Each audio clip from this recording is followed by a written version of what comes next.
We have to know where we came from and where we're going. 4 years ago, the BART police murdered Oscar Grant on video. A heroic young woman not only took that video, because lots of people videotaped that murder. The cops, rather than giving medical aid to Oscar, started taking away cell phone cameras. That heroic young woman ran onto the BART, got her cell phone away. The next day, she got that video on the internet. The next day, a young man who went to high school with Oscar Grant saw that video and thought, I have to do something. That young man made a flyer, and he started getting that flyer out. He went to Kinko's and made copies of that flyer. The police tried to arrest him. The police harassed him while he was doing that. Someone took that flyer and put it on IndieBay. That flyer went around the internet. A week after Oscar was murdered, we were at Fruitvale BART demanding that Messerly be arrested, that he be fired, and the Oscar Grant movement was born. Less than 2 weeks ago, a heroic young woman videotaped Kevin Clark being brutalized by the police.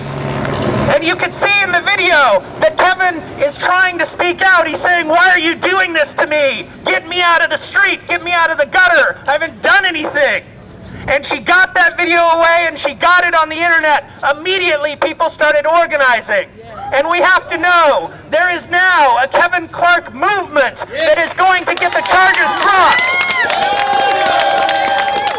He's charged with resisting arrest and delaying arrest. Why did they arrest him? Those charges will be dropped because we will get them dropped. We want those cops fired.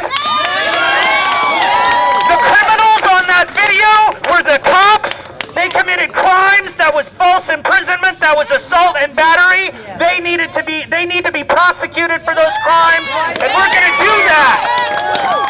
This movement has begun, and we've come together, and that movement draws on the Oscar Grant tradition. It draws on the Panthers. It draws on the Mission community. It draws on everyone from Vallejo to Oakland. SCIU 10-1 jumped into action to build this demonstration today. The Justice for Alan Bluford movement, the family of Oscar Grant, Cephas Johnson is here, and the young man who made that flyer the day after Oscar Grant was murdered, he's here taking video and photographs. Nobody's gone away. This is a start. This is not a finish, and we're going to see that these racist police cannot get away with what they're doing. And we're going to fight at every point where they're a line in between us and justice, when we're trying to get decent housing, when we're trying to get decent education, when we're trying to get jobs, when we're trying to live our lives, and they're in the way. We will not allow ourselves to be divided. We're going to come together, and we're going to fight.